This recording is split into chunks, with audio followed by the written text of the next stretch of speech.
On today's episode, football, and more football. Yeah, fired up. We'll do some NBA for you on Wednesday, a lot of it. But today starts with the Bills and their win in Detroit. I have some thoughts on that. Dan Campbell decision making, the injuries, also an award on I touched it. See if you can figure that one out. I cover a lot of the different games, including Philly's win at Pittsburgh. And a few others, and a stat for you that's depressing. Breer goes deeper on all this, the Allen MVP push, the turnaround for Mahomes with this injury and the schedule. So there's a lot there, coaching futures, quarterback contracts, and life advice. We get to the bottom of whether or not I gave blades to Kyle.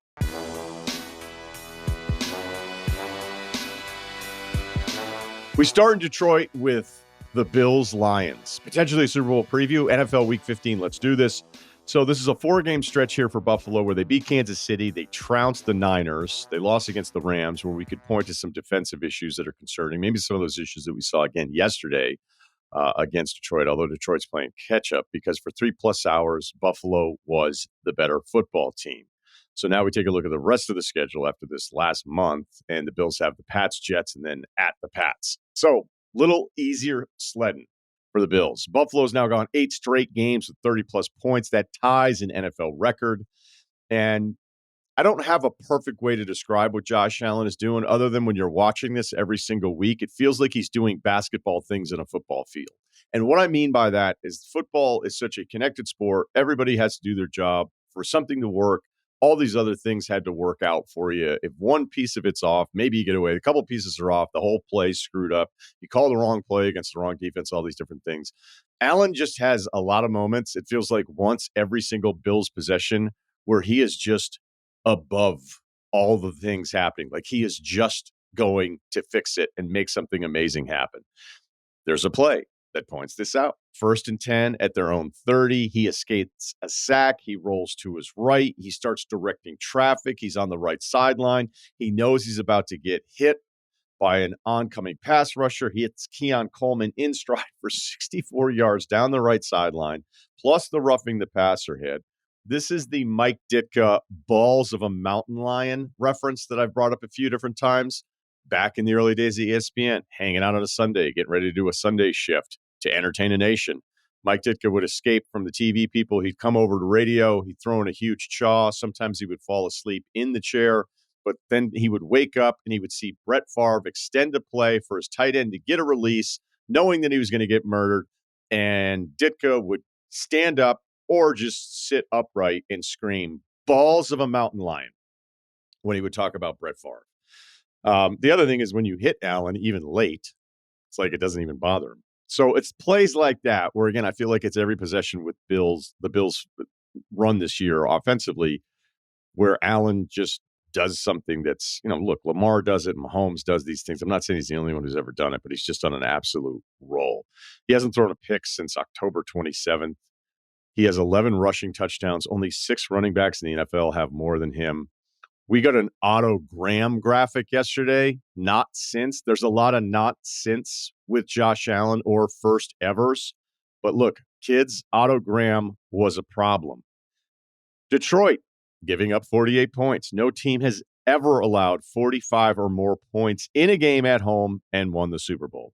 Does that really mean anything?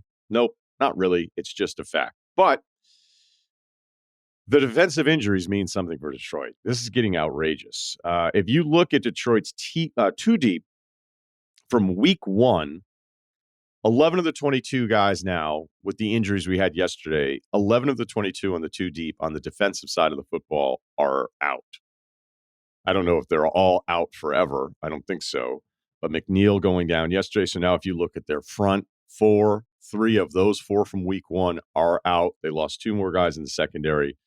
They're so good on offense that the Lions could probably piece together an average defense and still win a Super Bowl. So I'm not looking at yesterday's game and that factoid of Super Bowl teams never doing what they did yesterday. But I don't know.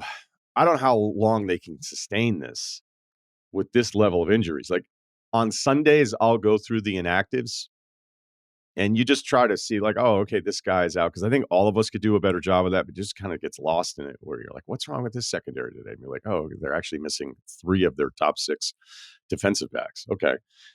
When Jamal Adams was elevated from the practice squad and activated for that game yesterday, that's a sign that things are getting pretty thin on that side of the football. But I also think the important point of this is not just the results that we saw yesterday, how much that bleeds into Dan Campbell's approach in a football game. So we have decisions to look at the last 2 weeks with the Lions and Dan Campbell. We know that 31-31, 4th and 1, 43 seconds left last week against Green Bay at their 21-yard line, kick the field goal, then you're kicking off. Like, what's really going to happen? Like, do you realize what you're risking at 4th and 1? And Campbell, we already know, is super aggressive. He wants to run out the clock and he wants to win, right? Well, yesterday down 38-28, 12 minutes left. He goes for the onside kick. The onside kick conversion, where I would say recovery rate would be the better way to say it, is at 7%. Like, it's almost no chance of you getting it back. And I saw a lot of criticism for it. I don't love it, but I understand it. He thinks his defense has no chance right now with all of these injuries. There's something that happened. It reminded just kind of whether it was the field goal decision or the non-field goal decision and then the game-winning field goal decision from the Green Bay game or the onside kick yesterday. It reminded me a bit of this Pats Colts game from 15 years ago. Week 10, 2009. Do you remember? Pats at the Colts. Pats are up 34-28. They're facing a 4th and 2 from their own 28-yard line. 2:08 left on the clock. And Belichick ran the offense back out there. That was 15 years ago when it wasn't cool. Brady passes to Falk. They try to get the 4th and 2. It's a 1-yard gain. They turn the ball over on downs. Colts take over the Pats 29. 4 plays later, Manning to Reggie Wayne, 35-34 win. And I hated it when it happened. My thought being, because I was on the radio the next day, Van Pelt and I were going back and forth on it, and I was like, you know what? They kick the ball off. They have to field the punt. There's going to be more plays, so perhaps more chances for something wrong to happen. If you're giving them a 29-yard field with Manning, like, you're losing the game there. The point is that Belichick was so down on his defense at that point of the game that he didn't think it even mattered. So the only way of winning that game was converting that 4th and 2. And you figure with Brady, like, my chances are better than most teams. So it's like 15 years later, I feel like I understand that decision, even if, like, at the time we talked it out. We led the show with it because it was like this really big deal the next day. Like, what's he doing? Why would he ever do that? It was because in that game, in that moment, he knew this is probably still my best chances to convert this and reset the downs, even if it's going to give them an incredibly easy field. But he's feeling like they're probably going to score anyway, so it doesn't really matter. I think that's what Campbell is facing with some of these decisions with all of the injuries. So the head coach in Campbell, who's probably the most aggressive coach in the NFL, he might even crank it up to another level. The I Touched It award goes to Aaron Rodgers. I touched it. I touched the ball before it went out, Coach. You don't see this a lot. So yesterday in the Jets-Jags game, Rodgers is scrambling left. It looked like he may have been hit late, but he wasn't. On the replay, he was out of bounds. A defensive player from the Jags makes contact with him, but essentially like wiping dust off the back of his nameplate. And then Rodgers goes down. And because the rule is when you're on the sideline of your player going down, you have to all lose your shit collectively. Like, it's the worst thing that's ever happened. So you can just beg for the flag. I mean, look, everybody does it. It annoys the shit out of me. I think the late hit stuff, I understand why it's been implemented because of all these different things where they want player safety. But sometimes, I mean, it's just called in a way where you're like, it's completely unfair. Like, we've talked about this before with quarterbacks, like trying to get that extra yard or two, and then the defensive player gives up. It's like, if you do that again, I should just blast you and take the flag. This doesn't happen very often, though. Rodgers goes down. Jeff Ulbrich, the head coach of the Jets, who, by the way, wanted to make sure he left time on the clock, I guess, when they scored the game-winning touchdown for the Jags because they wanted Mac Jones to throw another pick, and he did. In fairness, though, to Mac, if you look at the overall, if you look at the all-22 on this one, who's all 22 in it? Parker Washington, number 11, the receiver for the Jags, actually stops running. And that's why Mac gives you the despondent boy model look. Although we had another look when Spencer Rattler couldn't convert the 2-point conversion in that, hey, this is a game of the week with Washington and New Orleans for Rattler. He gave a little Netflix special look at the receiver that wasn't able to pull that one in. But all right, so back to this one. Rodgers turns to Ulbrich as Ulbrich is screaming at the officials for the late hit flag. And Rodgers turns to him, puts his hand up like, I touched it, coach. It was off me. And then Rodgers, again, drove for the game-winning touchdown where the Jets, for whatever reason, decided to not run bunch clock off there. Let's go to Pittsburgh and Philadelphia. Graphics guy's on fire this week. I monitor graphics. I'm like a Brian Curtis NFL graphic guy. So they throw up the steak and cheese from Philly against the Pittsburgh sandwich that we know is the Primanti brothers, where it's the bread with the beef thing and then coleslaw and French fries. Second Van Pelt reference of the pod today. Apparently he went and asked them to not put the coleslaw on, and it blew their fucking minds. They were just like, what? But that's how we make the sandwich. These are the things. We have a sandwich. This is how we make it. These are the things that are on it. And he was like, yeah, I don't want that. He might be banned. Anyway, 10 straight wins for the Eagles, franchise record. Hurts comes out dealing 12 of 13 in the first half. Everyone looked open. I don't know how to explain this other than just the simplicity of just everyone looked open, and when they caught the ball, they were open. So they were open on the throw. So they dialed up they were just really good at just working Pittsburgh's defensive backs or just putting stuff in play. I don't know if they'd had it really charted out or everything, but every time Hurts delivered the ball, I'm like, that guy's wide open. And then where's the guy to tackle? Where are all the guys to tackle him? So you don't see that very often with the Pittsburgh defense. But this is the week after A.J. Brown, after a win, was asked about what he thought the problem could be. And he was essentially like passing. So that made a ton of headlines in Philadelphia. As an aside, let's talk about the workplace in general. Like, we lose our minds when athletes will say something that's even remotely revealing because they're all coached up, because you're not really supposed to do it. And A.J. Brown probably shouldn't have done it because then it leads to all this bullshit and they have to work through it. And I guess it doesn't really matter. And I think Philly kind of thrives in this chaos stuff, to be honest with you. You even had the sideline thing with Sirianni, the defensive line coach, where we were like, this is happening in the middle of like you beating Pittsburgh. What a weird team. Anyway, they're really good. But with the A.J. Brown quote, because you were like, yeah, I think there's some times that it can feel like Hurts is limited in games with where he'll get the ball out or where he'll want to go. But this team is so good on offense, they can do anything. And we'll get to that as they close this one out against Pittsburgh. But maybe we should be more fair when athletes do reveal a little bit of how they feel about what's going on at work. Because can you imagine if you worked at a company of like 50 people and then all 50 people were interviewed all the time? Like, hey, how'd today go? You know what? This guy I'm reporting to is just, he doesn't see it, man. I don't even know why this guy has this job. The time has passed him by. His ideas are old. His jokes are terrible. He has awful coffee breath. Like, it sets a bad tone to start the day. Our 9 a.m., it can ruin the day. It can derail us. We just need to be better. We need more efficient. And the guy needs a breath mint. So, I mean, I always joke about baseball. Like, how could you possibly interview baseball players 162 times? Hey, 1 for 12 with runners in scoring position. What does that say about this lineup? Have you watched a baseball game before? Like, it happens.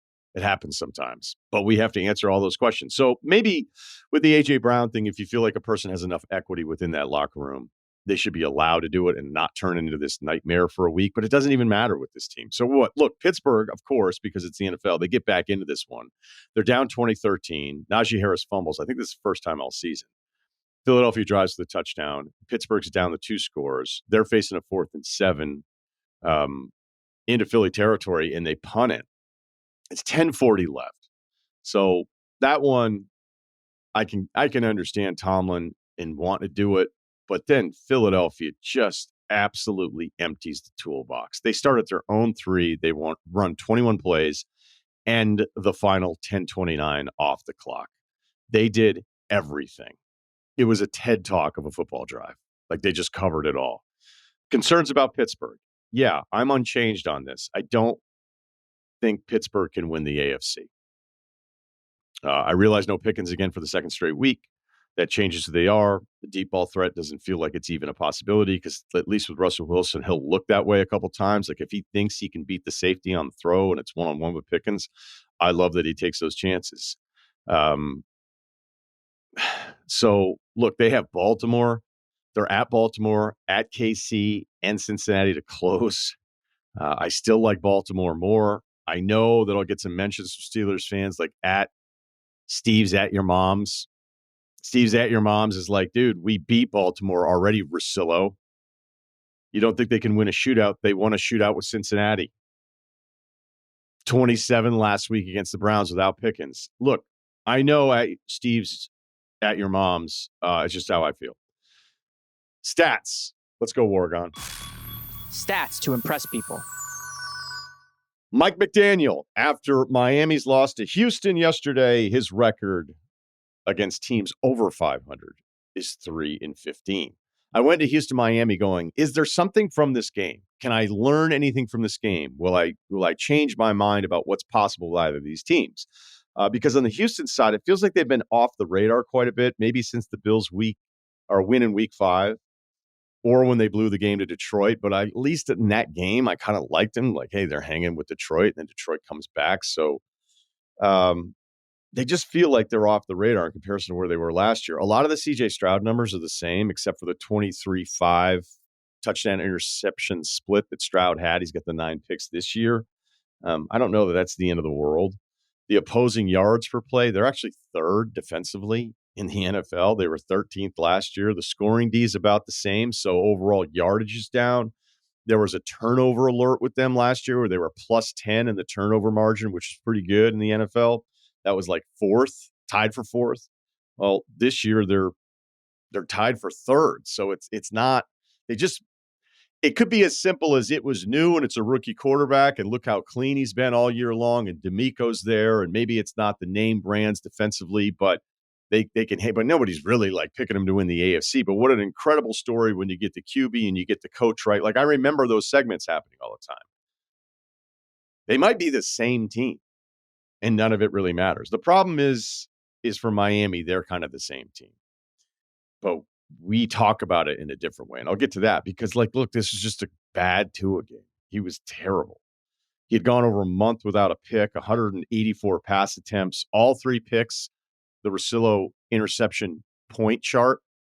1, not your fault. Matt Damon. 3, it's entirely on you. Those are all 3-pointers. They're just brutal. So remember last year with Miami, even when it was good and they're putting up all these points, we're still wondering, we're questioning it. Some pressure stuff. Felt like if you got Tua off schedule, it was a completely different set of results. Now we're, I think, collectively over it. We're not even talking about it anymore because they don't beat good teams. And, even though he'd come back, and I'm thrilled that he came back, he was healthy, he put up some good numbers. The Packers game was ugly, but this game was ugly yesterday. Final award, the Deshaun Jackson Award. He continues to be perhaps the most influential player of his generation. We had 2 Deshaun Jacksons yesterday. Jonathan Taylor for the Colts, big game against the Broncos, just drops it at the goal line. First one, I thought he was going to maybe break the plane on that one. He said, quote, it'll never happen again. Maybe with you, it'll never happen again. But it's going to happen again in the league. And then an incredible one from Jordan Battle of Cincinnati. Fumble recovery, runs it in for the touchdown, except he dropped the ball. And the funny thing with him is he knew. Taylor celebrated it, did a dance. Battle knew, oh, I think I screwed this up. And he went to chase after the football after it was already 10 yards past the end zone. He was by the wall, picking it back up, being hope no one saw that. We saw it. So we got 2 of those yesterday. Closing thought. A historic run may be over. We only have 3 weeks left. I have not seen anyone, and I don't mean anyone, I mean anyone in the media whether I like them or think they're an absolute hack. I have not seen anyone suggest I'm building here. Like usually you see a little Nathan Peterman, you see Tim Boyle getting some reps yesterday. Usually there's somebody still doing, and Kaepernick can't get a job. He said in August he was still open to playing for a team. It's been 7 years, but I am afraid it may be over because I love to update that every year. It was like, we got somebody week 8. I'm like, are you serious? Are you serious with the Tommy DeVito thing? And Kaepernick's at home? 3 weeks to keep the streak alive.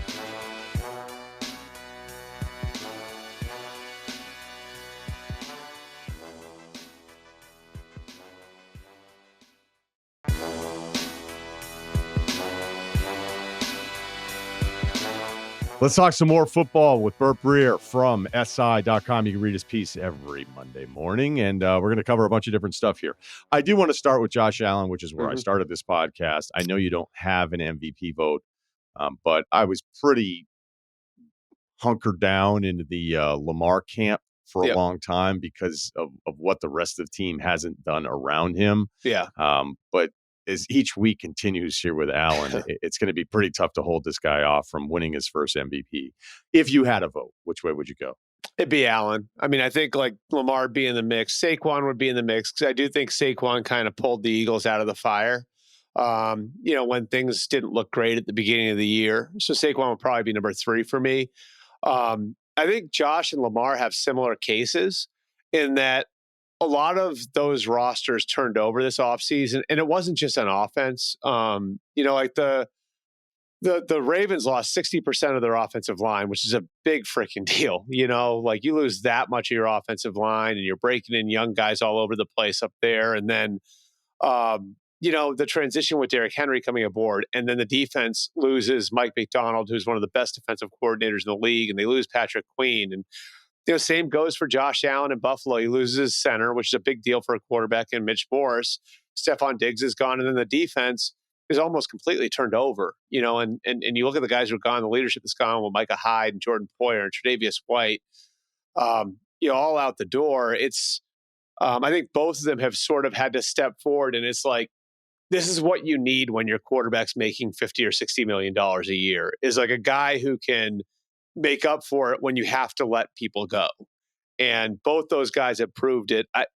I just, the eye test for me with Josh is not even numbers. It's just, I don't know, Ryan, like I can't remember a quarterback looking this way. Like I know that sounds like a little like abstract and stupid, but just the way he's playing the position now, the way he's toggling between like taking what the defense gives him and then, the Superman plays, he's playing at a ridiculously high level right now. And, there were a couple of those, the throw early in the game to Ty Johnson yesterday, the scramble play downfield to Keon Coleman. It's like he's got a few of those every week where it's just like, I don't know if there are 5 guys on the planet that could make that play. And he's doing it multiple times every game. He's my MVP. And I think he will wind up winning it based on everything that Buffalo's had to weather, with the attrition from the roster and everything else, and how he's had to step up and be an even bigger part of the team. Nothing to add to that. Completely agree. Every game, you feel like he's doing something that it just seems really hard to do in football, where everyone has to be kind of connected, and then he can just have this moment where it's like that entire thing happened only because of him. Yeah. Not to say that there aren't other quarterbacks that do it, there's probably Mahomes fans listening going, are you guys unaware of the dude in Kansas City? It's like, I think we all understand what kind of level Mahomes is at, who I have some thoughts on here with that injury here yesterday. Yep. But before we pivot off of that game with Buffalo and Detroit, the Detroit injury thing is, it's becoming like, there was no version of that game where I was like, hey, you know what? I can't take Detroit seriously. So I'm not saying that. But there's almost like for myself a recalibration of like what is actually possible for a team that is that decimated on that side of the football. Yeah, and like losing Liam McNeil is a huge deal. He's such a big part of replacing Aiden Hutchinson's production. I know they don't play the same position, but just as disruptive as he's been, and what he does inside for them. And I think it's like 13 guys on IR on the defensive side of the ball alone, and now they'll have a couple more with William McNeil and Carlton Davis going there. Uh, they lose David Montgomery on offense. What does that mean for the way they use Jahmyr Gibbs? It's interesting because like Jared Goff has sort of had to be the bus driver, and I think he's done a great job. I think he deserves like all pro consideration for how well he's played and the level he's been at. And now it feels like it's almost going to swing back around where the Lions are going to need him to carry the team at certain points. Over the next 6 or 7 weeks if they're to get to the Super Bowl. Now they're going to get healthier in some spots. All their linebackers, with the exception of Malcolm Rodriguez, is going to come back. Aiden Hutchinson, there's hope that he gets back in the playoffs. And then they need like some of the young guys to really, really break through, like Terry and Arnold, Jamison Williams, like some of the guys who are high draft picks who've been really good, but maybe not superstars yet. Like they need some of those guys to break through. It feels like the margins now are razor thin for the Lions, where if they lose a couple more guys, like it could look a lot different than it has. I'm not surprised Mahomes got hurt because I feel like it's been Yeah. multiple weeks now with him where you're like, and then he gets up and you're like, okay. And he's been taking way more hits this year. Going into this week, I think he was third in hits behind Burrow and I think Stafford when Stafford's O-line was a mess earlier in the year. So, look, we know what kind of game he plays, and then obviously the scrambles late are going to open himself up to, even though it seems like nobody gets a clean shot at him when he's running for the first down towards the sideline. You just knew it was starting to kind of take its toll, or that he was just opening himself up to a spot where it's like, is he going to get through this game again? I even thought there was a couple throws where I felt like, man, there was a throw to Hopkins. It wasn't the incompletion that was challenged. There was a throw on the right side where I felt like he's really loading up on that throw for somebody with all that arm talent. Like, is there some lingering stuff with him? So, look, he leaves the game. We see him in the card after the fact. We'll see where we're at by the time this is posted. Maybe we'll have an update. But it also leads to something else that you and others who cover this league were telling us in August. And now here we are, where the Chiefs are going to have 10 days to play 3 games with this extra Christmas deal here.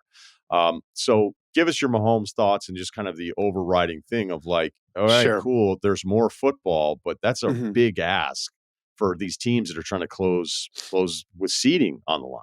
Well, so like, first of all, like, if you don't mind, Ryan, like I'd hit the long-term concern here with Mahomes, because I know there are people in that organization that are worried about the accumulation of lower leg injuries. And it seems like oftentimes you see him so often where he's got guys wrapped around his ankles basically. Right. And he's twisting and contorting himself to make throws. And he's tough as nails. No one would ever doubt like what he brings to the table from that standpoint, how badly he wants to play, the things he does in order to get himself in a position to play. But those things can be cumulative.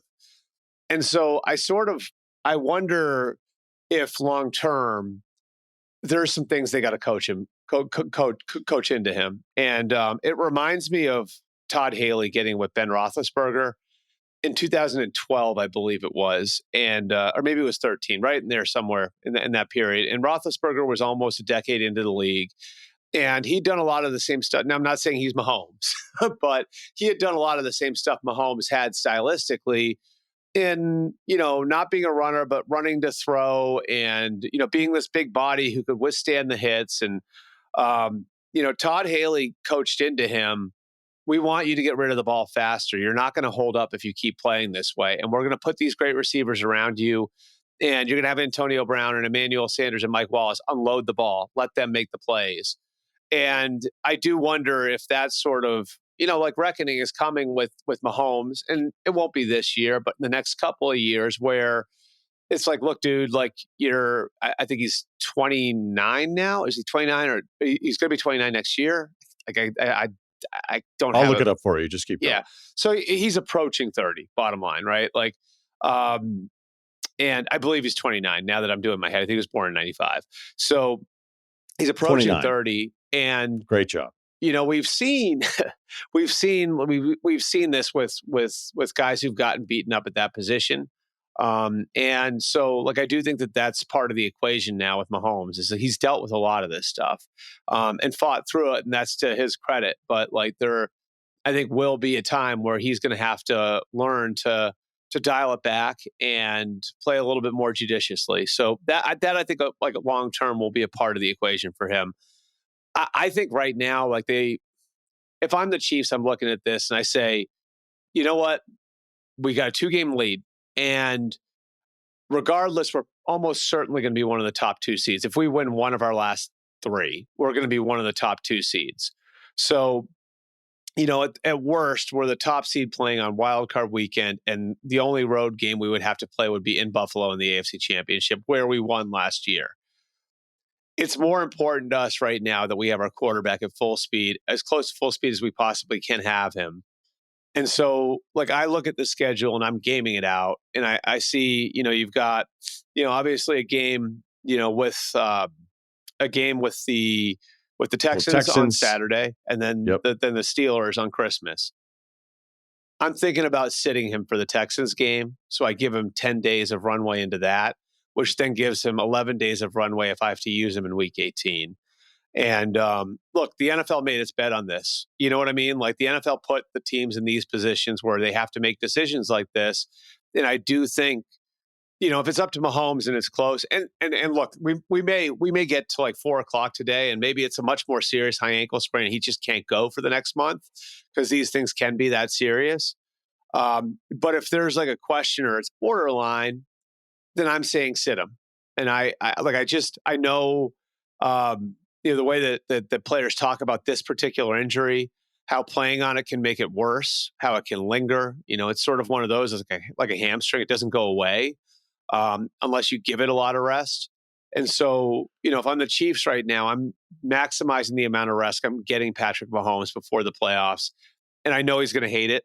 But like, I think this is a decision maybe you have to make for him to give yourself the best chance in January and you hope February. And the fact there's still, despite the head-to-head, 2 losses up on the Bills in the AFC. I mean, they can rest him, cost themselves a game, and still be in a really good spot here. Yep. Then the Pittsburgh game becomes something entirely different because they're going to still have something to play for. But I don't know that you would want to go, look, it all depends on what we learn the rest of the week and all this kind of stuff. So the other thing I would throw on top of this is just kind of like, I wish they would take what the players say into account a little bit more with this stuff. It does matter that it's this late in the season, like doing this now is not the same as doing it in October, and making them go through this now is not the same as making them go through it in October. And I think there's another element to it too, which is like, so I was on the field before the Packers-Lions game. We had that game. It was a Thursday night game. And both those teams had played on Thanksgiving, and then they played the Sunday before. So it was 3 and 11 days. So I was talking to a few of the coaches and a couple of the players. And, I was mentioning how, like, it's good, even though it's a Thursday game, you get a full week's rest. And a few of the guys said to me, it's like, yeah, but like, you come off of the first Thursday game and now you're playing another one. It's like your body still hasn't had a chance to catch up. So really, like they don't feel like they're going to be whole until they get that mini bye and they go to the following Sunday. So like, I just think it's like, to me at least, Ryan, like, you want to have, like, the league should want to have its best players in the best spot going into the playoffs in position to play their very best. And like, I look at this stretch of 3 games in 10 days for 4 teams that are almost certainly going to be in the playoffs. And it's just like, is the juice worth the squeeze here? Like, where you could be jeopardizing some guys that are marquee players performance going into the most important month of the year. Right. But the owners would like to add another game. If they could. No, they would. I mean, like, based on what they got for, based on what they got for the Christmas games from Netflix, I know for a fact this is all going to fall on deaf ears. Yeah. Right. But look, all you need is a slate like the 1:00 slate yesterday because we saw a bunch of guys in there, whether it was quarterbacks being benched or guys getting hurt. Like there was was a lot of backups getting some reps yesterday. And that's whenever anybody, because I think like there's a bigger thing that I would talk about. And there's probably like a bigger segment that I have here in my head, but I'll just share it with you now as it pertains to the NFL part of it. But think of all the changes the NFL has made in a very short amount of time and how often that was met with just like immediate criticism. And the biggest thing was like, oh, well, these guys aren't even allowed to tackle anymore. Might as well put flags on them. Like, this isn't the football I grew up with. It's like, well, it also shows that none of you are turning it off. None of you are turning it off. Yeah. So whatever you were pissed about, and like the late hits, the people on who are engaged enough to complain are the last people who are turning it off. Right. Like there's nothing that would back up that any of the changes. And I don't blame the NFL for being towards the absurd on how some of the flags are thrown. Like I hate the sideline stuff that happens, but I understand it. The quarterback stuff, like there's usually one or two a week where everybody loses their mind. Be like, I can't believe that's a flag. Like that's ridiculous. It's like, yeah, they just don't want defensive players. They want defensive players scared to death to even hit the guy. Right. And guess what? The game keeps on rolling. And as long as they score points, which is happening, I know there was a dip down at the beginning of this year, but I would say like a 5-year snapshot of it, like people based on the ratings seem to love the points. They don't care about the evolution of the lack of physicality or a removal of certain elements of physicality or the, defenseless receiver stuff that everybody was mad about. It's like, hey, what's a safety supposed to do? I don't know. Well, yeah, there's a game on tonight at 8:30 and you're going to watch that one too. So like all of the consternation around it, it hasn't mattered. And I mean, the other thing is these guys are bigger and faster and stronger than they were 20 or 30 years ago. And the hits are more violent, like naturally because of the force that they're happening with. And it's just, you have to some degree, you have to protect your stars. And like, I understand the whole, idea of what football was. And there's some of those things that I actually subscribe to, I do think they should probably hit more in training camp. I think there's evidence out there. I talked to Sean Payton about this over the summer, like how there's a lot of evidence out there that callousing your team makes you healthier in November and December. And that's something they really have to look at. By the way, I completely agree with that. Yeah. And when John Harbaugh said that years ago, there were so many people in NFL media that just looked at him as this caveman. Yeah. And you're thinking, how could you not understand that your body actually needs to be abused a bit to be able to handle abuse? Right. I mean, that's pretty standard for anybody that's ever done anything. And yet it was just a ton of people being like, oh, this idiot. And you're just like, no. So that part of it, I completely agree with. But again, the Players Association, when they go to the table with this stuff, they give up money. They give in to some of these from the owners. Right. And it's like, can we hit less? They're like, yeah, we don't give a shit. Yeah. I mean, never it's like wear any pads. It's like, can we have 3 weeks off in the spring? You mean I get to turn the lights off for 3 weeks? Where do I sign? Cool. We want an extra game. All right. Can we not have weed testing? Sure. We want another game. All right. Even. That's its own conversation of what happens when they sit down at the table and try to redo the CBA every time. I have a money question for you. Yep. Because it's starting to be talked about a little bit with the Niners finishing out what's a disappointing season here. Purdy's under contract for 25. Yep. At like a nothing number, right? Yeah. And the Niners have all sorts of kind of cap issues they're looking at with committed contracts before we talk draft class and all these different things that you point out this morning on SI.com. What do you think happens here with Purdy? So, I can tell you without reservation, Brock is their guy, and they think he's better than he gets credit for. Kyle loves him. Now, you wouldn't be a Kyle Shanahan quarterback if you didn't do some things that infuriated Kyle Shanahan. So I think that does exist with him to some degree. But, Kyle will tell you, if you sit down and watch the tape, this guy plays like a top of the league quarterback. So he is they view him as their guy. So I think it's when, not if, they do a deal with him. But I think the when is massively complicated by this just bottleneck of contracts that they have that they're going to have to clean up this off season.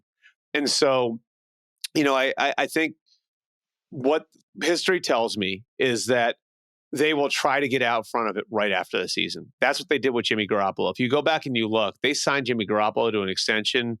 I think it was the end of January, in 2018, right after he had just gotten done playing that first half season after the trade. So, like, I think having that sort of certainty would appeal to them. And okay, like now we know with the rest of our players what we're working around. So that's one piece of history that can inform you. I think they will make an effort to try to get out in front of it quickly. I also think at that point they'd probably be looking for a discount to do it. And if they're looking for a discount to do it, then how much pushback do they get from Purdy's side? Are they trying to play on the insecurity of a guy who was the last pick in the draft? And are they is Purdy sensitive to that? There's all kinds of dynamics that can play into that.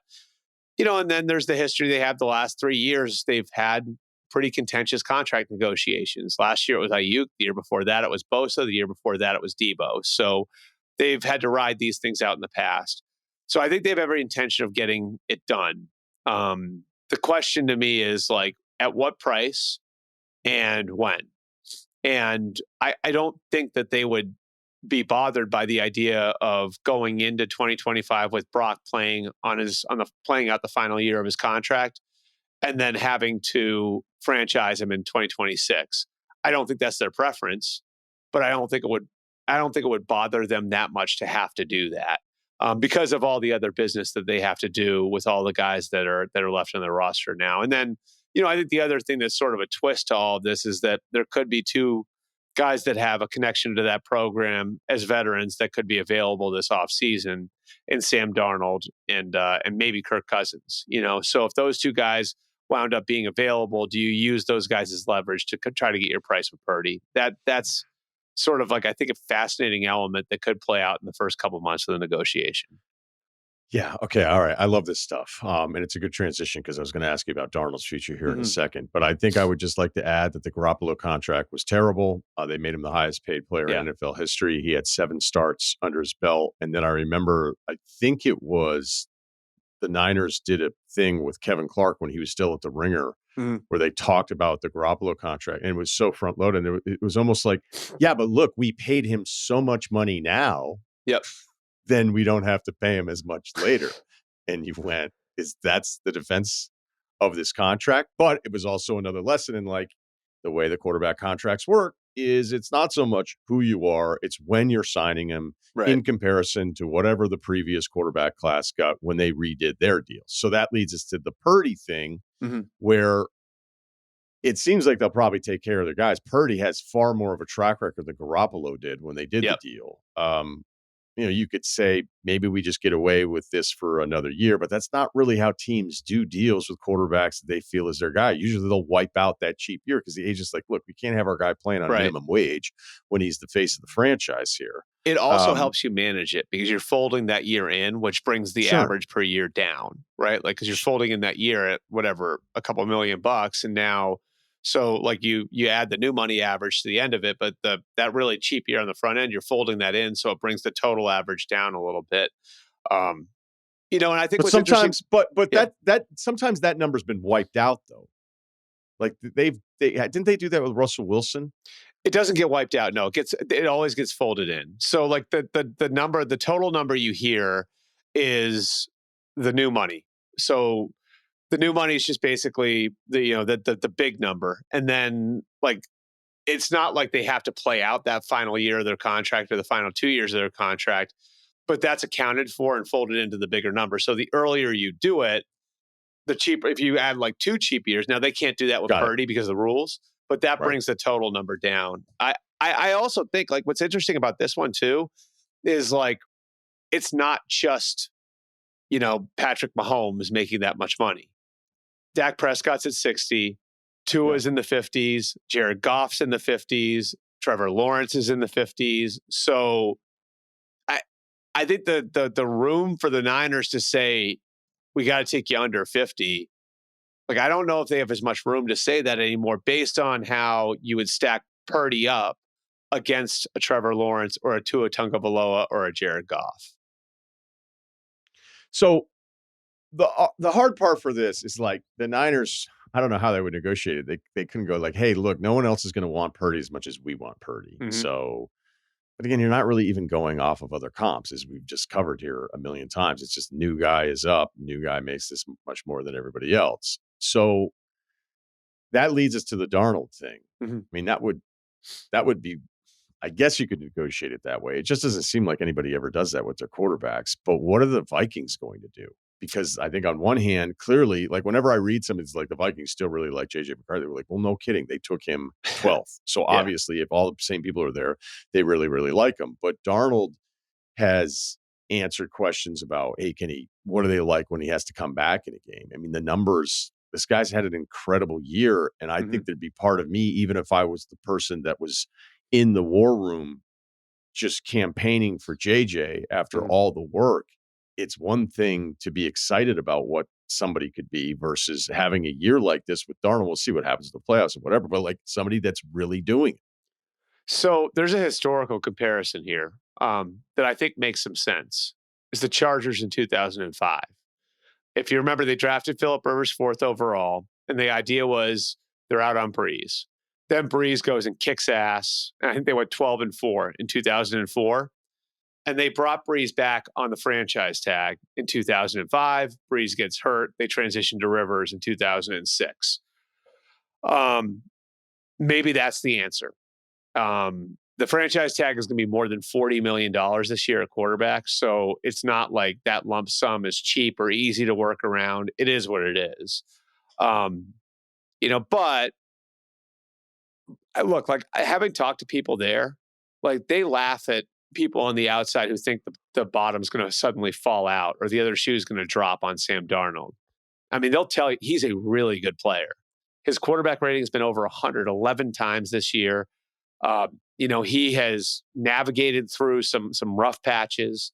He's performed in the clutch. He's done everything you wanted him to do. And it's because he's gone to a place where the coach is tailoring the system to him. He's not, I think Adam Gase and Dow Loggins and those guys with the Jets wanted him to be Peyton Manning. He was never that. Like he was very raw coming out of USC. Like the Vikings have let him go out and be a playmaker. And they've, obviously put a good crew around him. They've navigated and dealt with a lot of injuries at left tackle. I think they've had 4 different left tackles. Darisaw was one of the best in the league. He went down. He's checked every box. And if you didn't have JJ McCarthy, this would be a no-brainer. You re-sign him. This would if they were in the situation Tampa was in last year with Baker, it would be like, yeah, like, okay, like you can go to the market and see your value, but come back to us and we'll sign you at whatever the price is. I think in this case, because they really like JJ, but because JJ lost all of that development time. He lost the time from August to January, and he's been great. They love him, but he lost all of that time to develop, and they may not get a chance to see him physically, like where he's going to be before Darnold becomes a free agent. And you've got this team that's ready to compete for a championship right now. Do you owe it to the other players? I don't know, Ryan, what do you think? Do you owe it to the other players on your team to give them the best shot at quarterback, which might be having both guys on the roster going into training camp? Well, I mean, that's a different question than maybe the answer that I'm giving you, because with the way it's flexible, and by the way, I've already looked at it, like with the number of like the 6 or 7 teams that probably desperately want to make a change at that position, adding to this draft class, looking at who's available out there, like there's not going to be enough chairs out there for the teams that want to come in. I'm like, they'll come in with somebody new, but I don't think 7 teams are going to feel excited, whether it's through free agency or this draft class, or who their week 1 starter is in 25. So I'm totally cool with the idea of it. I think that's why I could see Atlanta going, this Cousins thing hasn't been great right now. Let's see how it looks at the end of the year. But with the money they paid him, it's kind of a 2-year contract. Maybe there's a trade for them where they feel like they're getting the assets back and the money that's out, and then they're ready to go with Penix immediately. But JJ and Darnold makes sense to me. I think my overriding point to the veteran thing that you're talking about, I don't care if I think I'm the smartest NFL guy going, I'm always going to be scared to death of a guy that actually hasn't done it right on a Sunday, as opposed to what Darnold's put together this year. Yeah. And I agree with that. The flip side, so like the difference in the Penix comparison, of course, is they've gotten to see Penix, develop all year. So they have probably a clearer picture of where Penix is than the Vikings have right now, McCarthy. And like, to me, like the flip side of that argument would be if you're Kevin O'Connell, Wes Phillips, Josh McCown, all the guys that are involved with and touch the quarterback there, I think you'd be pretty confident in your ability to to make do at that position. Even if JJ's a little flawed in year one, I mean, doesn't the last 3 years of evidence show us like what that group is as a sort of quarterback development machine, right? Like that they're going to make it work with whoever goes in there. I mean, even after Cousins got hurt last year, some of the things they were able to do, at least over short term, with Josh Dobbs and Nick Mullins and guys like that. Like if I were them, I would feel pretty confident that if I get a talented kid in there, I'm going to be able to make it work. I think the question is, are you going to be able to make it work at the same level it's working right now with Sam Darnold? And if you aren't confident that it'll get quite to that level, out of, again, service to the rest of the team, service to the veterans on your team, do you owe it to everyone to give them 2 bites of the apple at quarterback and franchise Darnold and either make him the starter going into training camp or open it up to a competition? I think it's a really interesting question to ask. Although, of course, it would be expensive to do that because, I mean, $40 million, I can't do the math in my head, but I think the salary cap will be around $275. It's a healthy percentage of your salary cap to be devoting to a second quarterback. Yeah, and there's also, as we're talking this out, I mean, if they just really love JJ and there's a market for Darnold, then you're talking about getting a 2-3 year window here with a quarterback on a rookie salary scale, and you feel like, okay. So, but it is very different in the fact that they haven't, even if they loved him that much, to go ahead and draft him, to not be able to get him work out. I guess I just love seeing guys that have done it before. I'll never forget, like, even Mangini, when we were talking through all these available guys years and years ago, and Mangini was like making the case for Matt Castle. And he's like, look, I'm not telling you he's this all-world guy, but at least there's a couple seasons in there where you thought to yourself, okay, this guy did it at a decent enough level, games 1 through whatever. He was good with the Chiefs too. Like he had the year, Castle? he had the year they won 10 games with the Chiefs. Yeah. Yeah, I didn't expect to be doing like a Castle revisit because it wasn't Matt, pretty there at the end. Big shout out to Matt. I've never heard anybody have a bad word to say about Matt Castle. He's the best. So if he gets a little love today, then good for him. But it was the point of the story, or the point of the anecdote, is more about like these coaches, like they will default to any kind of experience in the face of like no experience. So not to say that that's exactly what the Vikings will do. Speaking of coaches, so we've got the 3 openings now. How many more openings do you think we're going to have past Jets, Bears, and Saints? Jacksonville, Dallas. Although, see, like, I'm almost to the point now where, like, if Mike McCarthy had 2 years left on his contract, I think they might keep him. But, like, the fact that his contract is up makes this, like, complicated, and that they got to do an entirely new contract with him. And, I mean, that team's playing its ass off. They're 6-8 now. They're still not eliminated, believe it or not. They've really responded after that ugly loss on the Monday night to Houston. And their best players are playing well. Like Lamb's playing well, Parsons is playing well. But I think there's probably a change there. So that gets you up to 5. And then after that, like Vegas, I think Vegas is definitely up in the air, whether or not they bring back Antonio Pierce. New England, I would have said no, absolutely not a week or 2 ago. Like now I'm a little after it really was last night, and that press conference last night that makes me think, like, I don't know. Cleveland, I think, is safe. Can we just stay on the New England one for a second? What is going on in these Gerard Mayo press conferences?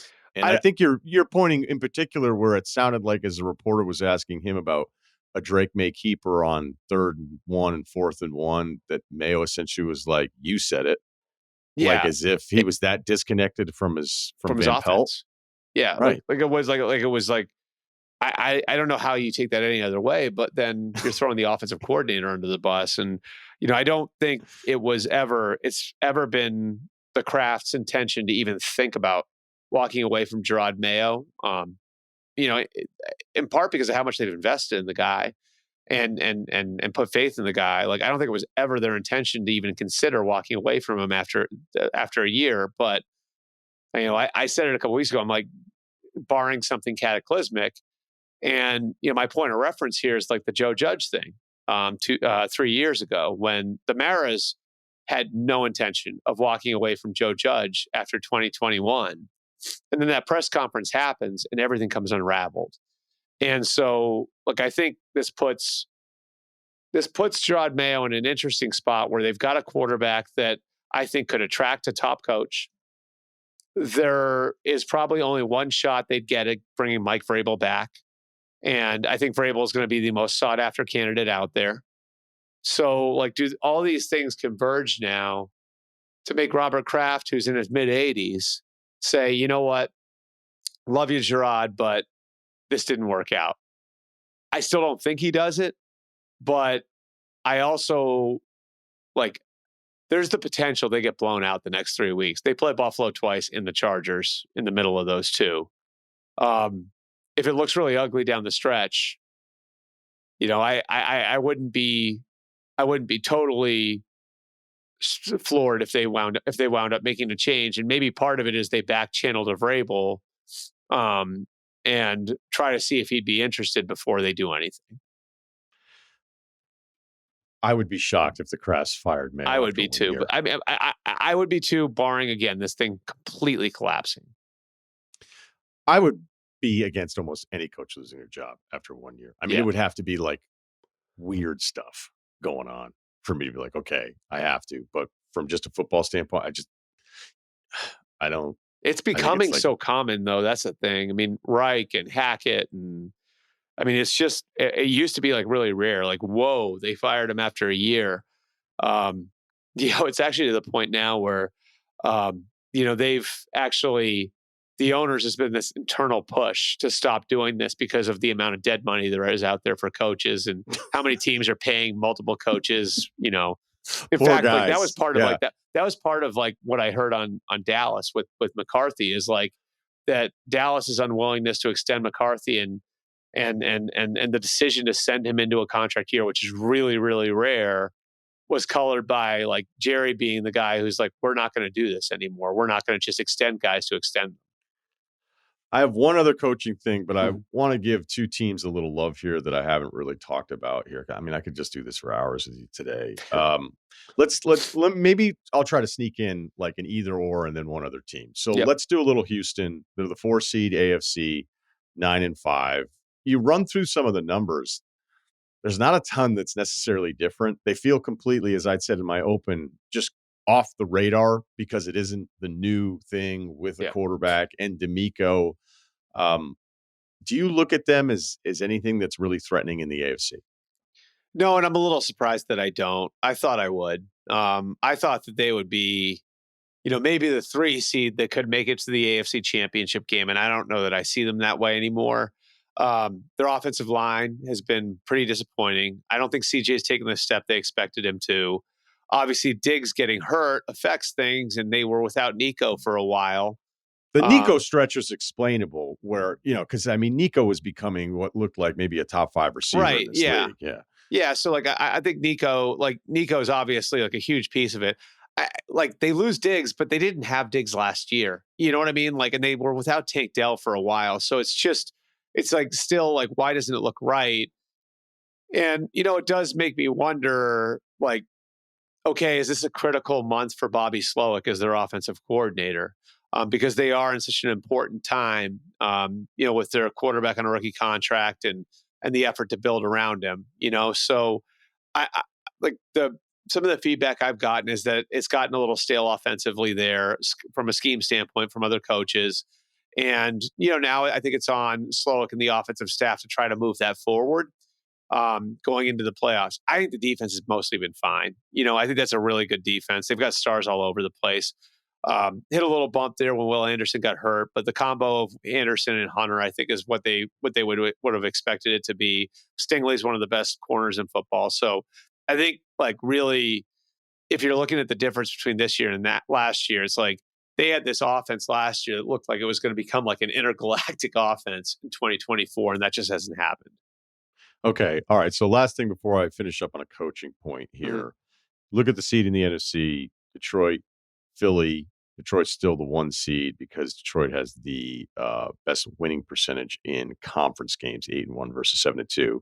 This is where the seeding part of the divisions is funny because Minnesota and Green Bay are 5-6 because Tampa and the Rams are 3-4. Right. I think I've probably spent enough time just talking about how impressed I am on the Rams. So if you have anything, let's get there. But I just felt like Tampa Bay deserved a couple minutes today, putting up 40 points on this Chargers defense. And you could argue the Chargers statistically with the scoring defense was a little scheduley based on opponents. But you watch the Ravens game, they're in it. You watch the Chiefs game, clearly they're in that one. It comes down to a last-second field goal. So we still collectively felt really good about the Chargers. And maybe it's just a one-off for this week, but for Tampa to put up 500 yards of offense on that Chargers defense, just deserves some kind of mention. So I didn't think I would be sitting here on Monday going, is Tampa actually a little scarier than maybe even the Rams are, this resurgence Rams team that we're just so excited about the job McVay's done? I mean, we could be happy about both, which would be a concept here, but just give me a little on Tampa that was fluky. They get the playoff win last year. I don't know that any of us They feel a little Pittsburghy for me in a way, hey, awesome story, good for you, but I'm not going to pick you against anybody. And I just thought yesterday was really impressive and under the radar with the other headline games. Well, think about I thought about this last week. We've looked at New England as a gold standard, right? Franchise. Tampa has come out of its Tom Brady era much cleaner than the Patriots came out of theirs, right? Well, yeah, they had a plan. Yeah. So, I think it's impressive the way they've come out of it. I think getting what they've gotten out of Baker is really good. They've had to replace offensive coordinators in consecutive years, going to Canales last year and obviously Liam Cohen this year. And I think weathering the storm of the injuries too, now Godwin's not coming back, but they were without Godwin and Evans, for about a month there. We see the difference Evans makes now, who Evans, I think, is one of the most underappreciated players of this era. To be a threat now to go over 1,000 yards in 11 straight seasons in a year where you're, 31 years old and dealing with all kinds of injuries is just incredibly impressive. They've turned the roster over where it's one of the youngest rosters in the league now, believe it or not. And they've got this core of players that was part of the championship, Evans and Tristan Wirfs and Vita Vea and Levante David and Antoine Winfield. They've got a bunch of guys who have rings. So absolutely. I think that this is a team that, again, weathered the storm of injuries in midseason, has come out of it, and they're not completely whole. Again, Godwin's out for the year. But on top of the established pieces they've got a coaching staff that's experienced and battle tested. And they've got this crew of second and third year players. More than half of their roster is made up of homegrown guys in their first 3 years. And that gives me hope that, all right, you got your core pieces, and now the ancillary pieces are going to keep getting better as you go into the playoffs. Your guys like Jalen McMillan and Bucky Irving and some of the offensive linemen, Graham Barton. They look like they're set up in a way where it's this is a team that's ascending going into the playoffs because, again, they've done such an impressive job turning over the roster while holding on to some of those veteran pieces. Yeah, and you think about the disaster against Atlanta in prime time. Mm-hmm. You're oh, how did that happen? And then, granted, they lost to them twice. The Baltimore game, it's Baltimore. Kansas City, they come back into that one, headed overtime. San Francisco felt like Niners were better for 3. Yeah. And it was just hey, Tampa's classic NFL. They're just lingering. They're hanging around. And those stretches where they didn't feel like they had any receivers. Yeah. I think that was the Niners game where I'm how the hell are they even doing this today? But they've won 4 straight. So okay, last thing. One thing I'd add on the Bucs really quick too. And this is an old school thing, but I think we're in an era where blocking and tackling are at a premium because of the way these guys come up now. I talked to Todd Bowles about this last night. He was when we went into our bye, they'd lost 4 straight going into their bye. He's I felt like our fundamentals were slipping. So those 2 weeks were about blocking and tackling for us. And they've won 4 in a row since. And I think if you look at the best teams in the league, there are teams that are really good in those areas. It's boring to talk about. No one wants to jump into a conversation about drills and all that stuff. But I think it is notable that you've got an old school Parcells a Parcells descendant in Todd Bowles doing things that way and building a program that's sustainable and winning late in the year. Last thought, Mhm. Belichick to North Carolina. I read this quote in Mike Sando's piece, The Athletic, Monday morning, which I enjoy. I reference it quite often. He talked to front office people about this, and one executive said, quote, they will, meaning Belichick and his staff, they will be better evaluators than 90% of these major colleges will be. And the first part of me from the Belichick GM years thinks, look, why is he just going to be way better at something that he was so bad at for so long? Which again, I still can't believe it ever happened. I've covered it far too often. But then I started thinking about it a little bit more, and I was like, you know what? I get the point. Like when I first read the quote, it was just resistance. Like I just went, what? And then I thought about it a little bit more, and it's like, yeah, but if they're going to have a system and they're going to have to build a roster, they're going to be thinking about this. Like it would be one of the dumbest things ever for anyone to look at the GM draft track record and then just assume like it's the same thing. Yeah. It's not the same building. It's not the same business really at all. So 90% may be aggressive, but I just have a hard time believing he's just going to pick a bunch of wrong players when he's building his college program. Right. So I can tell you like, I think they'll go in there and they're going to try to set up an NFL type of operation, which he said. And like they view NIL as salary cap. They view transfer portal as free agency. And I think their model is going to be sort of like what Michigan was with Harbaugh at the end, where you've got like a bunch of players who are older, who maybe aren't first round picks, but you get the guy in year 3, year 4, year 5 in the transfer portal who may have like talked to his agent and like his agent like asked around and like the feedback was you're a 5th or 6th round pick. Like, all right, I can do better than that. Like that's the guy I think Belichick's going to get. And with the promise that maybe I can turn you into a 2nd or 3rd round pick. And I think that there's something really attractive for Belichick to sell there. And I had this in my column this morning, Ryan, like I asked Sean McVay over the weekend, like, would somebody who's been through Belichick's program be more attractive to you? And he like jumped out of his shoes. Absolutely. Absolutely. That kid would, like 100% that kid would, because I know he's been well coached. I know he is going to have gone through a program that's going to, simulate, kind of give you an idea of how he would react when he gets to the pros. So yes. So, like these guys are going to get developed, I think at a pretty high level. And they're going to have that on their resume going into the pros that I played for Bill Belichick in college. I think that that's probably the pathway. And then, you have to do, as you and I both know, you have to do enough like in getting high school players in and developing those guys on the ground floor and everything else. But, I think that there's a real path there. And I think that's sort of what he saw, is that like, I don't know if there wasn't an NFL job out there for him this year. I think what was sketchier was the idea that there'd be an NFL job out there with the control that he would want to do it his way. And, I think for him, when he looked at it, it was like first of all, the hiring cycles don't match up. One is in December, the other's in January. And he had this bird in the hand with North Carolina, giving him the chance to build it his way and set it up his way and hire his people and just go out and coach. And I think that's his primary focus was I need to coach in 2025. So it was either taking the certainty of that or it was waiting a month and, maybe you get an offer, maybe you don't. And if you do get an offer or two, are those offers going to be working for some team president you don't respect, having some front office forced upon you, inheriting somebody's scouting department? Like, I think that's what he was looking at. So now he gets to go coach and build it his way and we'll see what happens. And I think we all saw the buyout, so I wouldn't rule out in a year or two if the right situation comes along, you wouldn't think about it. You can read the rest of our Brewers column on SI.com up every Monday morning. And as always, man, love catching up. Thanks, awesome. Man. Thanks, Ryan.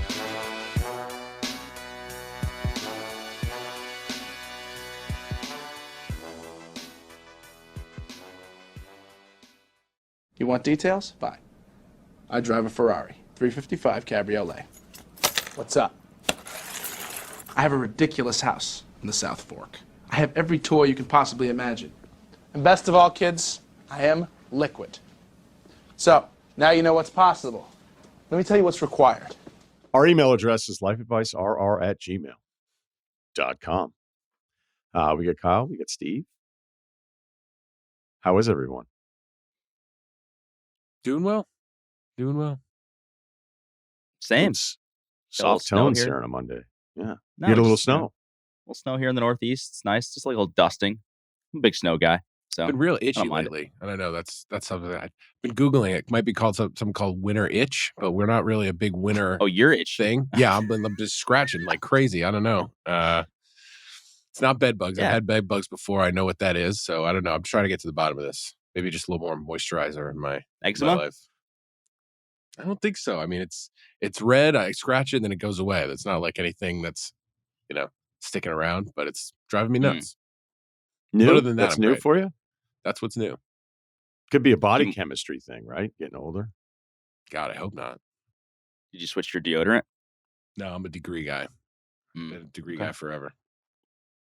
By the way, the aluminum-free deodorant thing that we never really did, we had a lot of smart people chime in that was like, this is almost all bullshit. So to the girl who has the smelly boyfriend, he just decided to read some stuff one day and be convinced. Yeah. Oh, shocker. Right. Betty likes Because- normal toilet paper, right? He's not all about it, right? He's probably not using recycled rough stuff. So you pick and choose your spots there. When you're younger, you're impressionable, but I guess I find people that like want to be impressionable, but it's always they want to be impressionable in the same lane. It's like, oh, you're really fighting the man, but you literally believe everything else. Like, cool. Yeah, they want to job. be early on the next thing. I don't To even say know if that they it's were early on the next thing. Like, oh yeah, I've been telling you guys. But the guy that's like, I'm not going to wear deodorant and I'm going to smell around the house because I read this thing. Like he thinks he's like a freedom fighter, but in reality, he's just take a shower. Yeah, or that. Yeah. Speaking of little feedback, we just have to do it. Probably 50 plus emails on the TaylorMade Rocket Blades clubs that I gave to Kyle because I've still been super confused by this because although Ceruti is 100% right that I would be the guy to be like, let me just buy blades now and I'll figure it out and work my way into them. And I did buy some irons, a couple sets over here that were a little bit more aggressive based on my handicap. But I do like them. So whatever.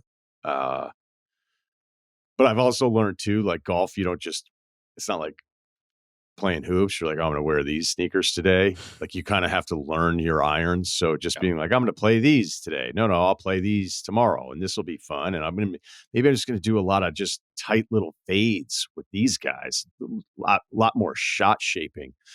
When you stink, you can't do any of those things. And it makes it even harder when you start changing up your irons. So with that as the backdrop to all of this, we had a lot of people that remember these specific irons because they came out like 10 plus years ago. And I guess because I even researched it because I was so confused that Kyle's like, no, you gave me blades. And I'm pretty sure they're cavity backs. So there were 3 different styles. And I'm almost positive, Kyle, that even if they say rocket blades, they're not blades. And I've been backed up by this quite a bit on some of the emails. So could you go grab one and look at the back of it and then show Ceruti? He's actually the golf expert. Yeah. And that's not true. But well, I'll take a look. Compared to Kyle and I, you're fucking Ben Hogan. So is there a possibility of grabbing there? Is that a huge ask? They're in the car in the basement. So that's not going to happen today. Yeah. Okay. But if you're saying cavity Wednesday. backs, you're correct in that there is like a cavity in the back of them. That's how they would look. Yeah. So that would mean a non-blade and that I didn't give you blades. It says the word blade on it. So I don't know Yeah. what to say. That's weird. I don't like that if they're not blades and they say blades. Where'd you get them? On the street? Where did I get them? No, I'm just kidding. I'm just kidding. The look on his face, and I was like, maybe he could grab one. It was great reading that it was already not happening. No. And now that I realize we're talking about in a car, in the garage, yeah, I don't want you to do that. It would take Wednesday show and tell. How's that? All right. Bring one for Wednesday. You got it. Yeah, because I think I can answer the question, the 10 minutes of confusion of whether Ryan gave a set of blades to Kyle. I'm almost certain that Ryan or Kyle, or the one of them, in a prior episode mentioned the clubs were tailor-made rocket blades. I own and still play these irons, so I know personally that they say our blades right on the club head, and they most certainly are not actual blades, merely a marketing ploy. They're a game improvement iron, tailor-made, released around 2012, 2014. Super forgiving iron, horrible sound, but a nice feeling iron overall. Thank you. Well, I was scared of them. I'm definitely a burner guy, but maybe I'll take them for a spin. I probably shouldn't after everything we just said. But 2 iron, Kyle. Like, he has it? No, he has 2 sets. Mix Okay, and match, all right. yeah. Let's get to an email. All right. Hey guys, 31, 5'10", 230 pounds. Basketball comp is Michael Scott, like almost literally the same skill level. Honestly, Michael Scott, much better basketball player for a hockey player than you would think. Right? Sure. Not really, though. That was really tough to watch.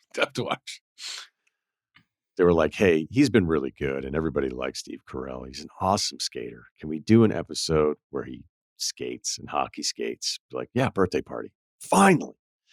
My family and I have a 4-bed, 3-bath in the rural Midwest. When we bought it a couple of years ago, the previous owners had already finished the basement, but we knew the carpet would have to be addressed at some point.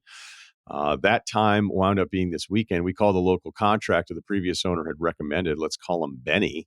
Benny's a one-man crew. Sometimes, though, he has the help of his son. We used him last year for a similar project on our main level. During the first job we hired him for, the only issue we had was he arrived a couple hours late. Otherwise, the work was great, and he was easy to work with. With the second job, we'd agreed that he'd come to our place on Friday morning around 9 a.m. to start ripping out the carpet. My father-in-law was going to be at the house, so my wife and I could go to work. Friday comes. I'm at lunch when Benny gives me a call. He says, hey, sorry, I haven't gotten to the house yet. This is news to me, so I ask what's up. He says his previous job is running long, but it shouldn't be too much longer. He'll be there soon. I call my father-in-law to update him, as well as my wife. We now know being late must be a bit of a theme, since that also happened on job number 1, but no issue. I finish my workday, head home. My wife calls on the way home. Benny never showed up. I'm kind of ticked now, not because the job is urgent or needs to be rushed, but because he isn't communicating, isn't following through on the agreed upon timeline. I call Benny. It goes to voicemail, but the box is full, probably full of cries of previous customers in the same boat as us. At 8 p.m. Friday, he calls me and apologizes for not showing up. He says he'll be there first thing Saturday morning. In the meantime, my father-in-law and I rip up the carpet and haul it out of the basement. Uh-oh. We take the carpet to the dump Saturday morning, expecting to see Benny when we come back. No Benny. The hours tick by, and finally, Benny pulls in around 1 p.m. The lack of urgency or remorse for his lack of timeliness has me fired up, but he does get to work for a couple hours. He then seeks out each of myself, my wife, and father-in-law to tell us he has to get a couple things from his shop and a drink from the gas station. The emphasis on this being a drink from the gas station. I just say, okay, dumbfounded by this exchange. Like, how fucking important must this gas station fountain drink be to make sure each of us hear it directly from him? He returns after Sobe everywhere, man. It's only gas stations, if that's what you're into. I'm just kidding. I don't even think they make that anymore. Dude, I love the great Sobe recall from you, though. Thanks. What was your favorite Sobe?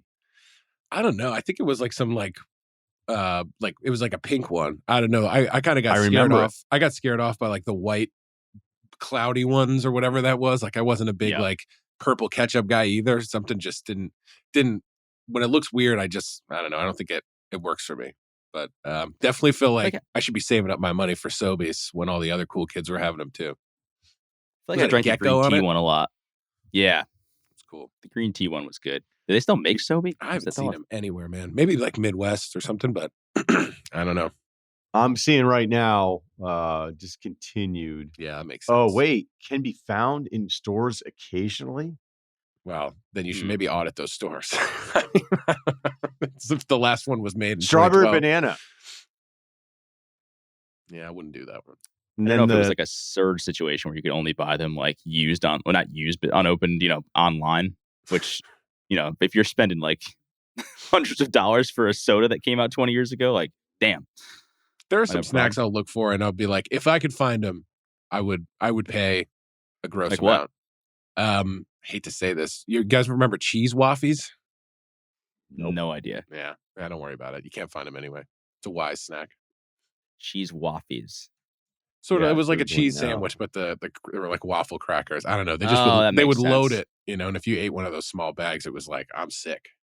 And even me, and I've got kind of an iron stomach, and they're just good, man. I don't know. They're good in the that is worst from way. the Wise family. Cheese waffies.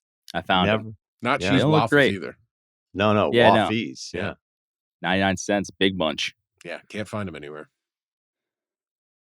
I don't know. There's one here that says Instacart. Yeah, when you try to do it, it'll say it's out of stock, though. Oh, it's also you've saying done it's this before. $99 Yeah. for one see. bag. Yeah. See? Hot It's demand. probably just a little over my budget, but, if it was like $40 for, I don't know. Was that if you hit a home run in T-ball or something? What? No, they were everywhere, man. They were like Sobeys at that time. You could find them everywhere. Wherever I've Right. So they never weren't seen $100. Yeah. Okay. Anyway.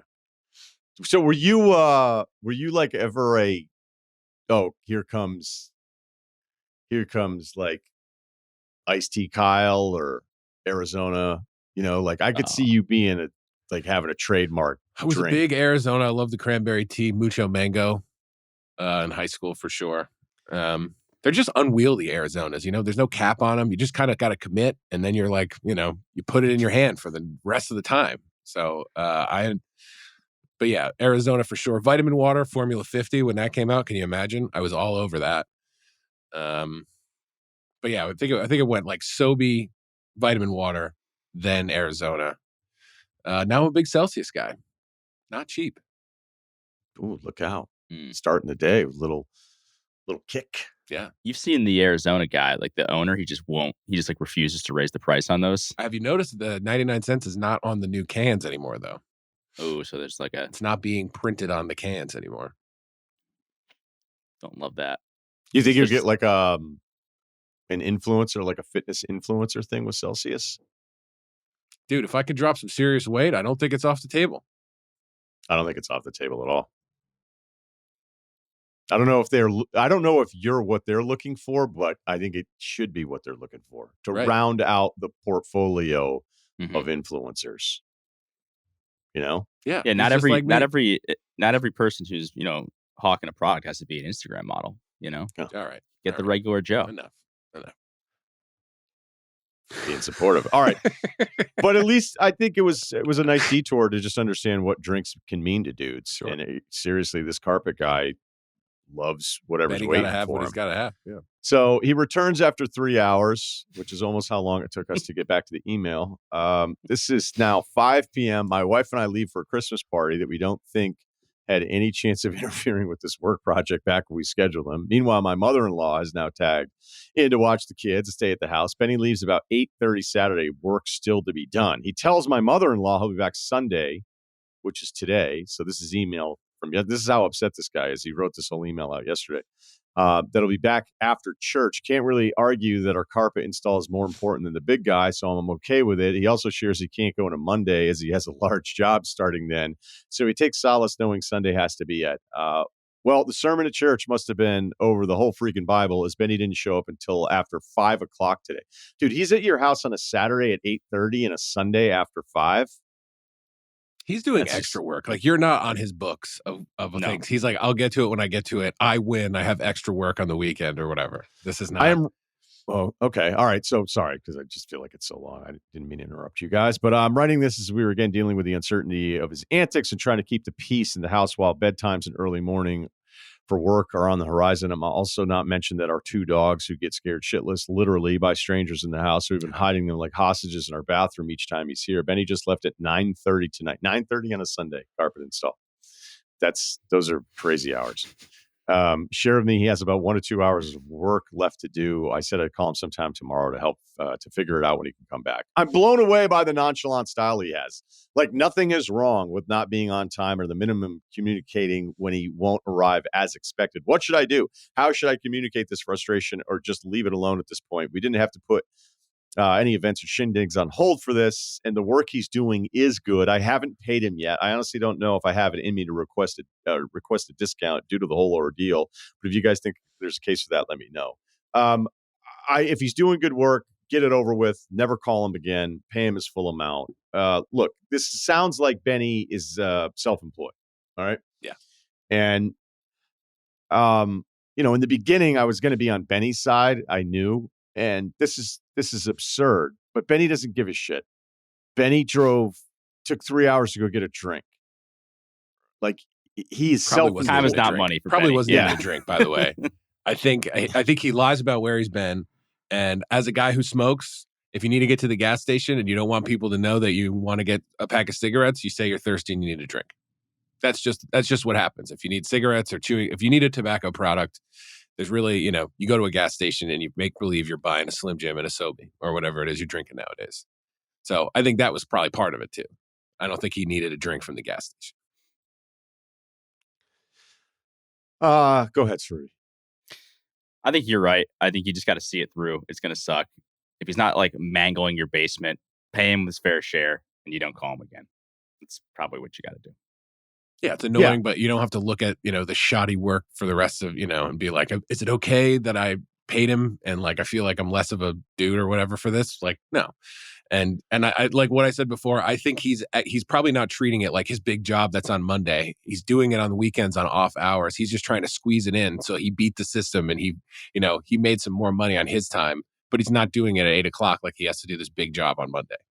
And I think he's viewing it different. He's viewing your work differently and you're viewing it as if it was something else. So I think you're just like, you got burned with Benny, but if he finishes it, he finishes it and, sniff out the next contractor better.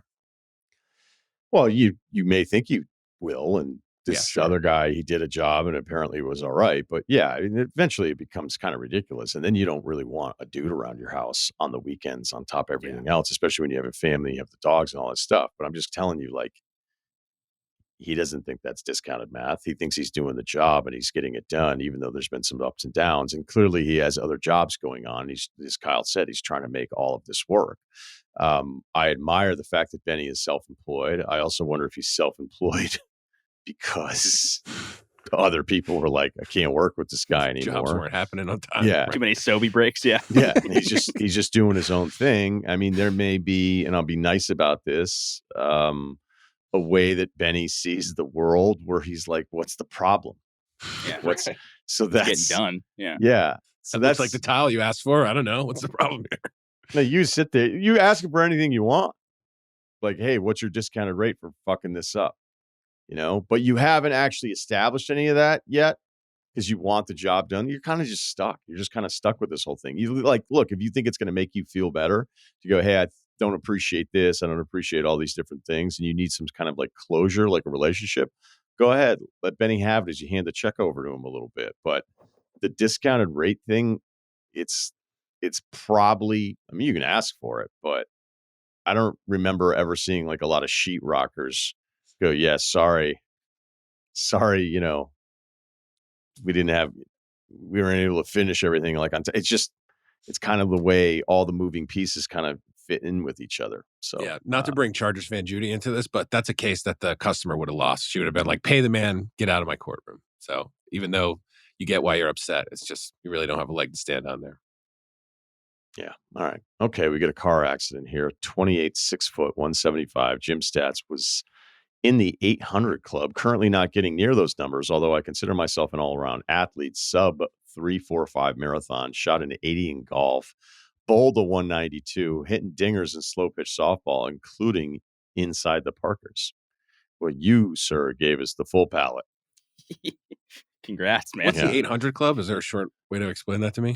Well, 1,000-pound club would be 200 pounds more for bench, squat, and deadlift. He's in the 800. 800 what? Like you're lifting 800, or you're saying like it's all together? No, you add it up, right? So like if you could squat 400, bench 300, deadlift 300. So those are the three numbers that go in: deadlift, squat, bench. Okay, just want to know. This is max, or is this reps? No, it's max. So it would be Yeah, it All would right, I just get be it like whatever your best number is in all those three, then you add it up, and our guys in the 800. Understood. Thank you. Trying to think of what my number would be. Think you're in like the 600 club? I think I could. I don't know. I haven't squatted in a long time. Well, I'm like I sure can you get pick it right back up. Just make sure you have a Celsius before. Yeah, true. I did it. I hadn't done it in months, and I went back and did it. And I was like, "You've got to be kidding me!" I mean, and it wasn't. It was barely any weight, and I was like, "This is so bad." Like maybe you're just done, because I was like, "I think I'm done." I was like, "It's starting it." Then I was like, "I'm not done." We'll see. I'll keep you posted. Yeah. So let's game it out quick. Ceruti, best bench. Any idea? I like to think I could bench 135, but I don't know. I don't know. I have no. I'd like to think you could too. Thanks, man. So how are we getting the rest? How are we getting to the rest of the numbers? You think I could squat 200 pounds today? No. I don't know. No, 175. Could you? If this is a today thing without any warm up whatsoever, well, I'd stretch. I get. Yeah. I think I get. Might be psyched to get to the 400 club. Deadlift though, you could probably deadlift 225 right now. Okay, and that's where a lot of guys. So it's 500 a number. I feel like I should be getting at here. No, because we're not even at 400 yet. I mean, that's true. Yeah, 500 might be doable, but you're also younger too, so maybe you could squat 185. Yeah, maybe we get you. Yeah, we probably. This could be a funny YouTube play here, where it's like you should make a T-shirt. 500 club. The bars just, or the bars straight. It's just two 10 plates on each side. Yeah, it's not bending at all. It's actually like turned up a bit on both sides. Not a lifting guy, what do you want me to do? Yeah, but that shirt would maybe you market it to people that are intimidated by those numbers. And then you could start an Instagram page, be like, hey man, just about to hit the plunge. Absolutely killed it at the 500 club today. We got Doug over here. Deadlift 168. We brought the 1.5s. Like everybody's fired up. New personal best for him. Come on down and join us. We're dropping new hoodies. That would actually be pretty funny. Yeah, it would be good. I did a public event yesterday. I saw. Oh, was this the video that everybody was talking about? Was everyone talking about it? I just saw people asking if you were in your if it was slimming down season. I don't know. Kyle loved that one.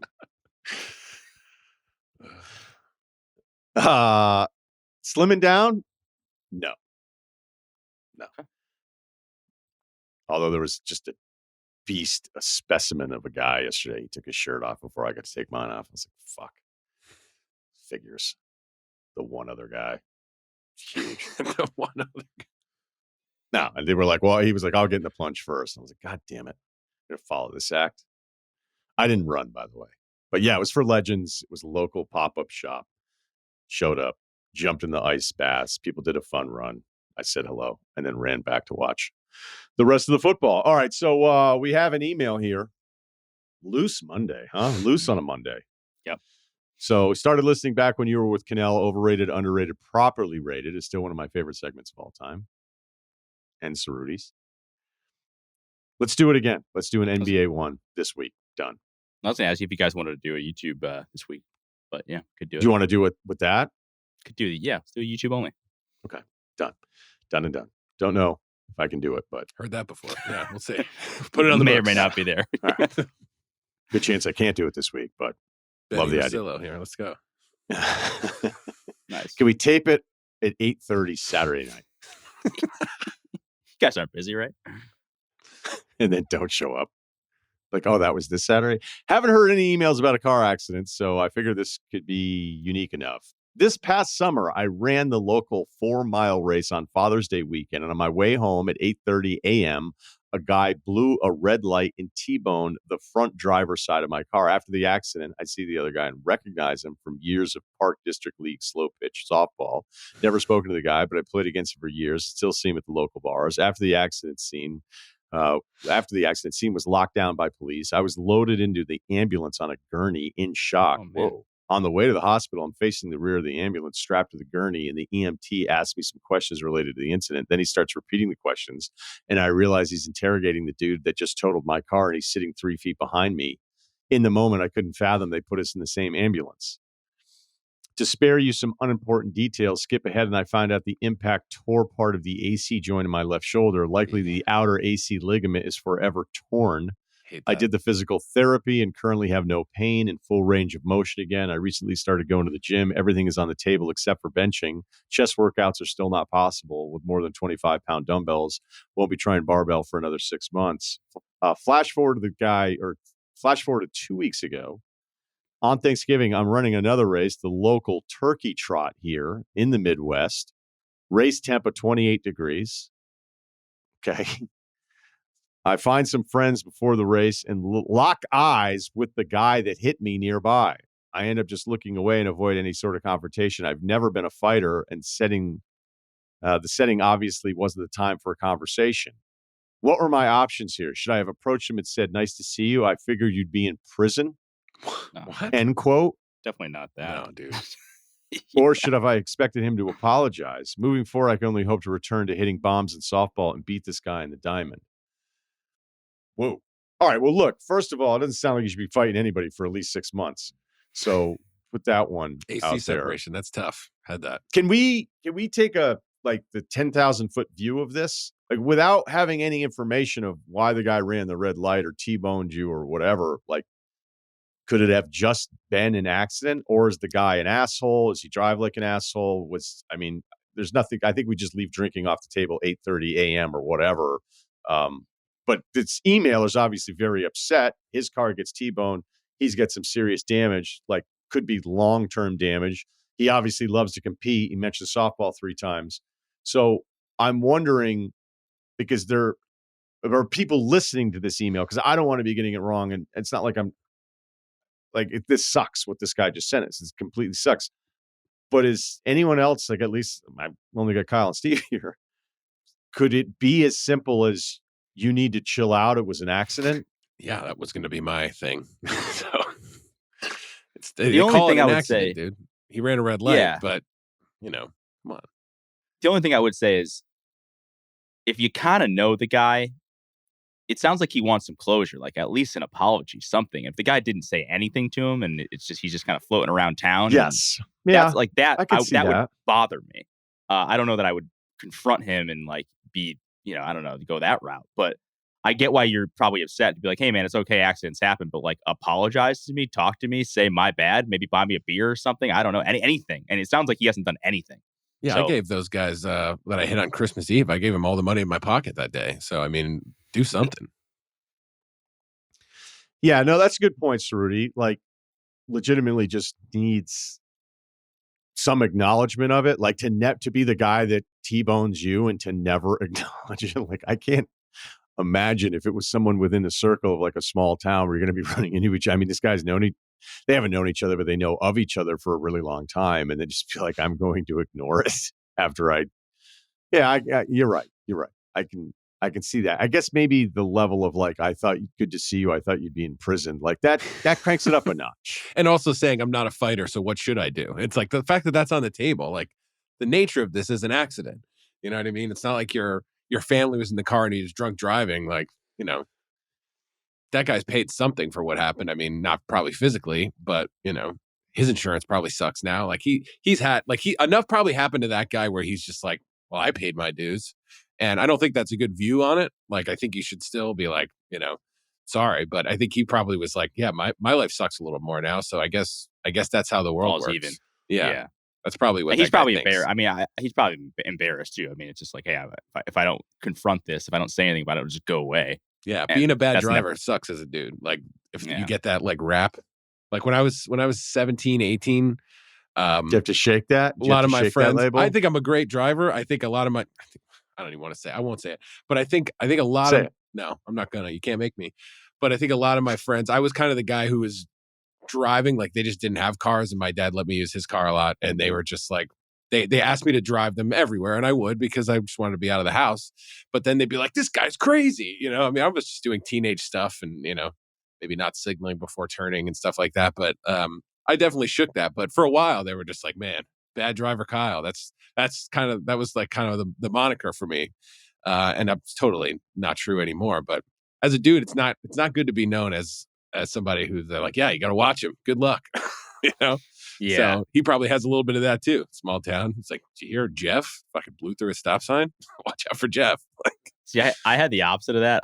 For my whole life, I hadn't been in an accident. So I was always like, no matter how I drove, it's like, hey, I'm good. Like I've never been in an accident. So like, don't talk to me. And I feel like I was a good driver too. But then I got in a little fender bender dust up, a couple years back, and it's a bummer to not have that to fall back on anymore. Sure. It's like, man, now I actually have to listen when people say, dude, and I'm not like a reckless driver, but that was always my go-to thing. And it sucks not having that anymore. So maybe that's what our guy's going through. It's like, shit, now everybody thinks I suck. Right. My insurance is more, and I got a bad rap now. Yeah. We had a crew in college I hated because they were just aggressive dickhead drivers. They liked to run red lights. They thought it was funny. Yeah. I'd be in the car with them. And I'd be like, there'd be guys, I'd be like, I'm just not getting in the car with you. It's not because I'm scared. It's just, I think you're a dick. And then we had one guy that was such a bad driver. Like he wouldn't pay attention. We did a road trip down to Boston with him. So it was Vermont to Boston and no one had any idea. And then we got in the car with him and guys were like looking at each other being like, is this serious? Right. And he wouldn't watch the road. You were so afraid to not watch the road for him that it just, all you did was, it's like a 3.5 hour drive and you just sit there stressed out the entire time. Isn't it funny? Like that's just like what dudes just do that. They just are dumb drivers when they're young, or they just do dumb stuff on the road. Like I remember when we were in college. That's a win. Ran a red light, saved 2 minutes. That's a win. Yeah. I'm going to do it twice more. And then I'm going to brag how I did this 30-minute trip in 18 minutes. It's like, dude, you can't I do just that remember all the time. we packed 7 dudes into a Chevy S10 to go to Hooters in college one time. What a night. It was obviously driver passenger, 2 little seats in the cab, whatever, and then 3 dudes just laying in the truck bed on the highway. Yeah, that's insane. What are we doing? I've done that. I mean, especially when I had the truck and guys are like, oh, just load in. What guys in their 20s could do with a minivan is absolutely insane. Like you'd be, right. You think there's 8 guys in there? There's 13. So if this guy's local red light shithead, then we're all completely on your side with this. Because I see it in LA. Sometimes I think the red light thing is just the absolute fear of being stuck in another cycle of traffic or whatever. But like at different intersections around my place, like I see it constantly where you're not squeezing the yellow here. You're just like, I don't care because I know I can still make it because their starting point on a green, and like you'll have a green and then the car just shoots right across you. So I can understand the frustration with it, but I don't know that it needs to be like as confrontational as maybe you present potential scenarios in the email. Yeah, I think you're too mad. If your kids were in the car or something like that, I could see it a little more. I still would have been like, maybe you should chill out. It's an accident, but charge it to the game. Imagine how mad that guy's going to be listening to this email. They don't get it. We're on your side, to be clear. Yeah. We are. With the information that we have, I think we understand it, but I don't know. Accidents do happen unless this guy we've covered it all. All right, that's enough. Wargon free Monday. All right, didn't get him in here. Feel like it could be a loss. Sad. I know. Sad. Thank you to Kyle. Thank you to Ceruti. Check out our YouTube page, which may or may not have content this week. That's bonus content. Ryen Russillo Podcast, Ringer, Spotify.